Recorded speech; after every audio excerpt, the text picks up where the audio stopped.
Right, a really simple one today. So it's a Dewalt impact driver. I got this as spares and repairs because it hasn't got the bit holder on the end. So quite a simple one if you wanted to do this yourself. I'll just show you how to do it. So there's a few parts you need. It came with just a few here, so there's a few missing. But you actually need these ball bearing, you only need one on these, a couple of springs, a washer and a retaining clip. I did actually forget to get the retaining clip, so halfway through this I jumped to the next day when it arrives. But this is what you do. First spring it's got a little indent in it, I'll show you that, but it's somewhere really to hold the ball bearing. So when I get this on, you'll see that it fits just inside the hole on the shaft there. I'll get it on. Right, there we go. So you've got to make sure part of that spring is in that hole there so that the ball bearing will sit on top. So there's only really one way for that to go, so it's quite simple. So the next bit's the ball bearing. So you can either do this on by hand like this, or you can use a magnetic screwdriver or something like that just to drop it in there. Make sure it's sat on that spring. It's quite simple.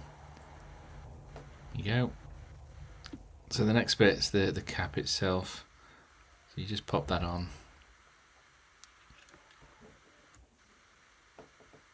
You shouldn't really be able to do that the wrong way because it'd look a bit silly the other way around. Then you've got another spring, and I'll use the new one here. So pop the spring in. There's a metal washer then that goes on top, and this is where I realise I've got something missing. So there's a retaining clip that goes around the top. So you get those two on.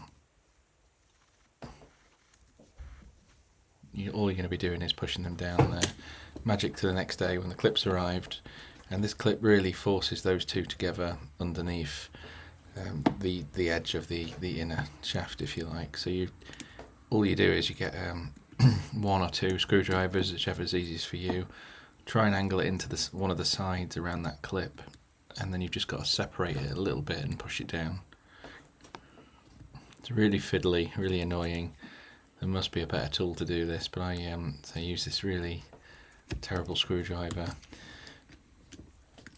just to try and push it underneath so you can catch an edge, and then you can go all the way around catching all the edges, and that holds the spring down and holds the washer down, and that's it really. Fairly simple this. You always know it's in when you stab your finger.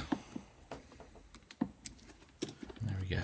So you can see it's in, give it a little test there, make sure it works, and that's it really. Very, very simple. This is the same on most tools like this. Thank you for watching.